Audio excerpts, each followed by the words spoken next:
chapter 23. So a brief outline of what happens in this chapter.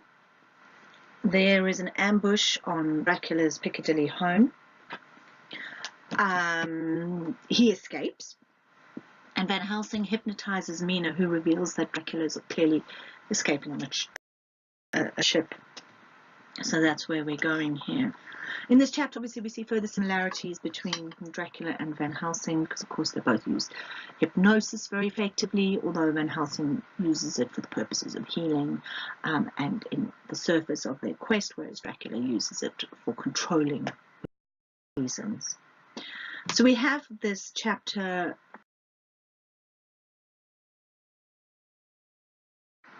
with Van Helsing, Jonathan, and Seward waiting for the return of Arthur and Quincy. So they, remember, if you recall, they'd gone off to destroy the other areas, the other properties that Dracula had in London.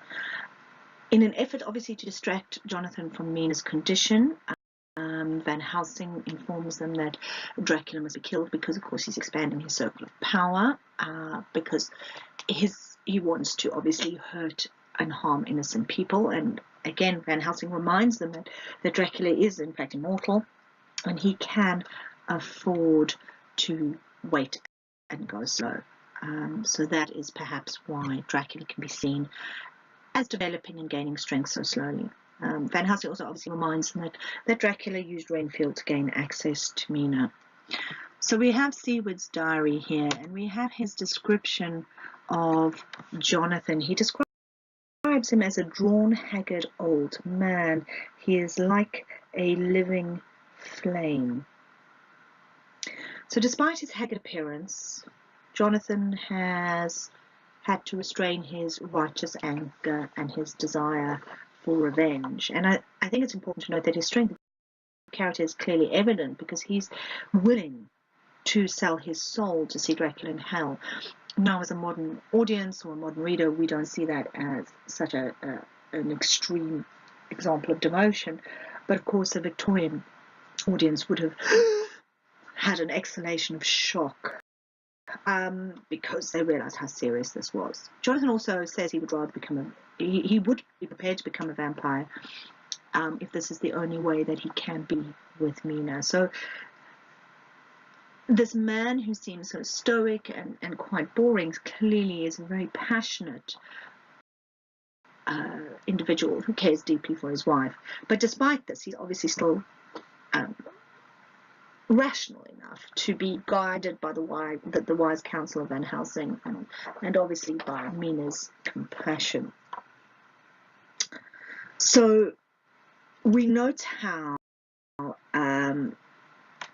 Dracula is now referred to as a monster. Connotations again of evil, animalism, inhuman, violent behavior. Notice how they have to utterly stamp him out. So the verb stamp implies again violence and eradication, and the flattening. Again, we have the biblical allusion of referencing that Satan needed to be stamped out in Genesis, and talking about Eve being putting her heel on the snake. We're also reminded when Van Helsing, sorry, put my false teeth back in. When Van Helsing is highlighting Dracula's quest for power, we're reminded that Dracula is a soldier, statesman, and an alchemist, and that there was no branch of knowledge of his time that he did not essay. So we are reminded that of the strength of Dracula.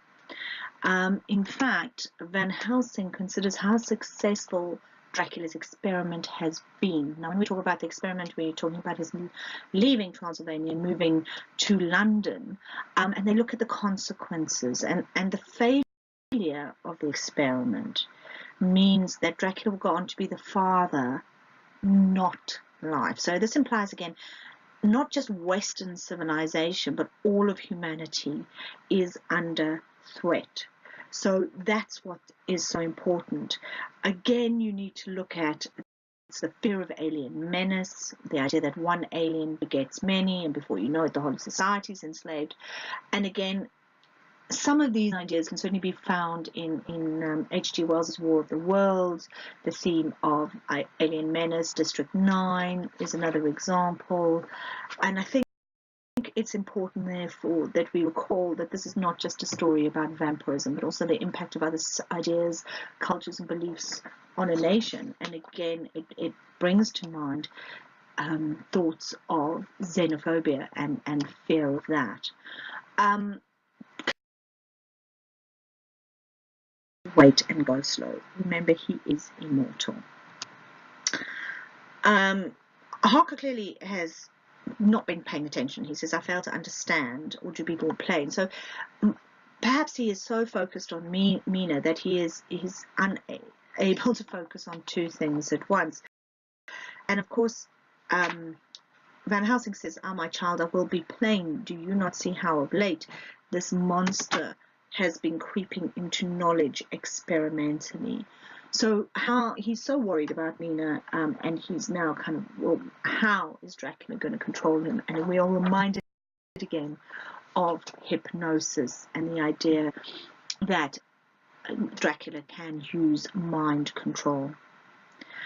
While waiting for, they receive a telegram from Mina informing them that Dracula has left Carfax and is heading south, and we presume he is heading towards London. Again, we are reminded that Dracula and Mina are linked telepathically, and we wonder who's going to appear first, who's going to arrive in London first. Is it going to be Quincy? Is it going to be Arthur and Quincy and Arthur, or is it going to be Dracula? So we've got this build-up of tension as the race to get to London first, and we are relieved to discover Quincy and Arthur arrive first. Quincy, being the brash American that he is, takes charge. He organizes the men in anticipation of Dracula's arrival.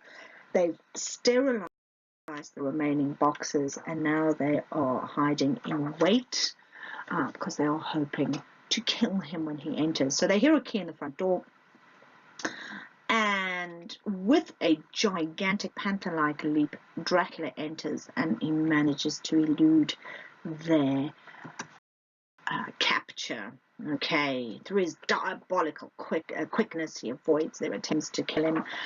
And it's interesting because Jonathan goes for him with what's called a kukri knife, which of course is a broad curved knife used by the Gurkhas of Nepal. And he attacks Dracula with a knife, which of course is a phallic imagery. And he does this in some way, and in some way it helps relieve his guilt of letting his wife get seduced by Dracula. Maybe he's carrying around a great deal of guilt because he didn't perform his job and he didn't protect his wife. This is a very different Jonathan, the up-and-coming member of legal profession who narrates the first third of the novel. Remember how diligently he was preparing to meet Dracula. He did all his research. He went to the British Library. When he introduces himself, he talks about how he's a recently qualified solicitor. He demonstrates naivety in his observations at the beginning, and quickly becomes this neurotic individual overwhelmed by anxiety. And I think it's important that we look at his role in this tale. I mean, he's certainly a lover, a husband, and a hero. And maybe because he is not responsible for the whole narrative, maybe that's why he doesn't come across as much of a hero. Instead, he's almost put in the position of just being another alpha male protecting his woman. So I think we do need to consider the significance of Jonathan's role and how this attack on Dracula is certainly we see him in a different light. So he, with a powerful thrust of his knife, he rips Dracula's coat, and of course gold and banknotes scatter everywhere, and the men corner Dracula, but he dodges them. He grabs a handful of money from the floor and he jumps out the window. So it's interesting because this is the second face-to-face encounter with Dracula we've had in this novel. Unfortunately, the ambush is completely failed, But Dracula is compared to an animal. He's compared to a dangerous predator. And note how Seward, this man of science, clearly not, unlike Jonathan, who leaps forward with his knife, he stands back behind. He takes refuge behind a crucifix.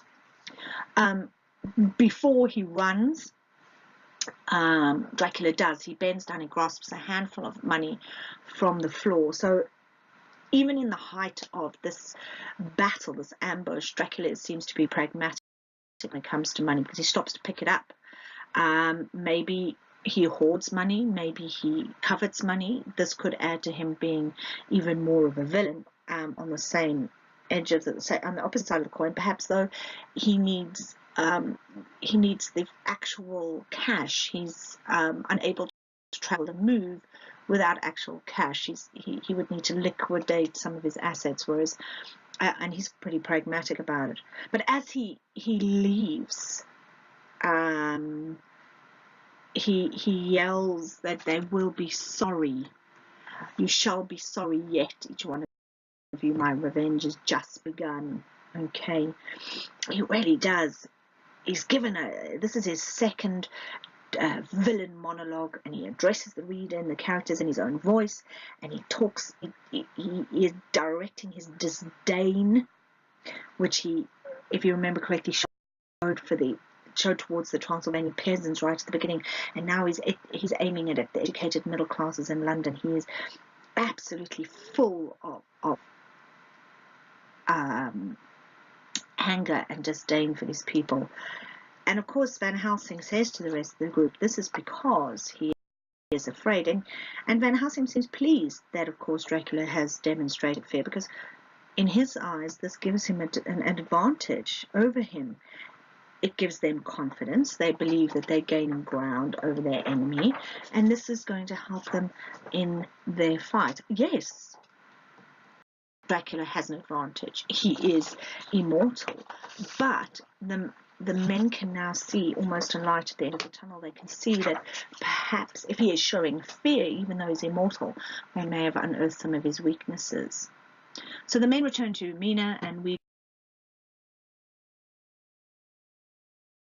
that she pities Dracula. She says, you must be pitiful to him, and Jonathan is terribly shocked by her attitude. And she points out to them that she too could possibly become a vampire, and could possibly need them to pity her in the future. And her words obviously make them all very emotional, and they all have a weep together, and all that we men were all in tears now, because of course the bond that is formed between them is so strong. They've gone through this experience together. It's a shared experience, and there's nothing that can really break this. And it's a very, I think if you study psychology, it'd be a very interesting concept to look at, bonds forged in times of trial, and the impact these could have on an individual.